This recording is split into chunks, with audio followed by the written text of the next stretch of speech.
நீங்கள் சினிமா பார்க்கும்போது காரியங்களை பார்க்கும்போது பார்த்தீங்கன்னா சினிமா தேட்டரை நல்லா மூடிடுவாங்க, இருட்டா மூடி உள்ளே உட்கார வச்சுருவாங்க. ஏன்னு கேட்டால் வேறு எந்த பக்கமும் நீங்கள் கான்சன்ட்ரேட் பண்ணாதபடி அப்படியே முந்தியெல்லாம் நாங்கள் டிவி வாங்கின புதுசில் பிளாக் அண்ட் ஒயிட் டிவி வந்த காலத்தில் பார்த்தீங்கன்னா இந்த வீட்டில் வந்து சினிமா எஃபெக்ட் கொண்ட ஃபீல் எங்களுக்கு.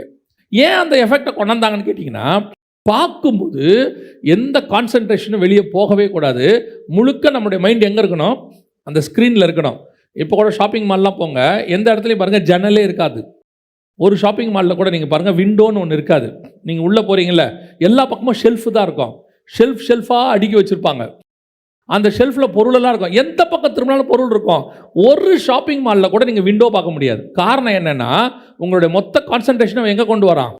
கடைக்குள்ளே கொண்டு வராங்க. உங்கள் மைண்ட் டைவர்ட் ஆகக்கூடாதுன்னு சொல்லி இப்போது உங்களை அறியாமலேயே விஷயங்கள் உங்களுக்குள்ளே போகும். அதுக்கு பேர் தான் சப்கான்ஷியஸ் மைண்ட். இது உள்ள இருதயத்துக்குள்ளே பிசாசு என்ன செய்வானா, சினிமா பார்க்கும் போது அதுக்கு தான் சொல்கிறோம் சினிமா பார்க்காதீங்க, அதை பார்க்காதீங்கன்னு சில கேட்குறாங்க. பார்த்தா என்ன தப்பு அப்படிலாம் கேட்பாங்கல்ல. அவங்கள அறியாமலேயே அந்த சினிமாக்குள்ளே இருக்கிற பாவமோ கோவமோ மூர்க்கமோ இச்சையோ ஏதோ ஒன்று உங்கள் மைண்டில் போயிட்டே இருக்கும். அது வந்து நீங்கள் நினச்சிப்பீங்க நம்ம அதெல்லாம் பார்க்கல, சும்மா என்டர்டெயின்மெண்ட் பார்க்குறோன்னு. அது உள்ளே போயிடும்.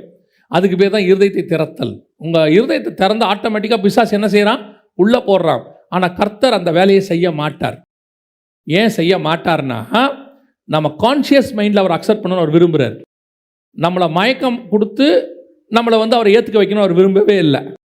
தெரியாமையே நடந்துருச்சுங்க, அந்த வேலைக்கு அவர் விரும்பலை.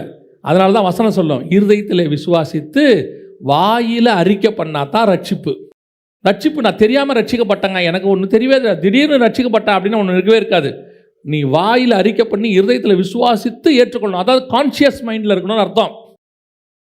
அப்போ சப்கான்ஷியஸ் மைண்ட்னா இருதயத்தை திறத்தல். இந்த வேலையை ஆண்டவர் செய்யவே மாட்டார். ஆனால் 2 பேரை மட்டும் நம்பி செய்கிறார். ஏன் அந்த சப்கான்ஷியஸ் மைண்டில் திறக்கிறாருன்னா, இப்போ சினிமாவை நீங்கள் பார்க்கும்போது நல்ல கருத்தும் இருக்குது.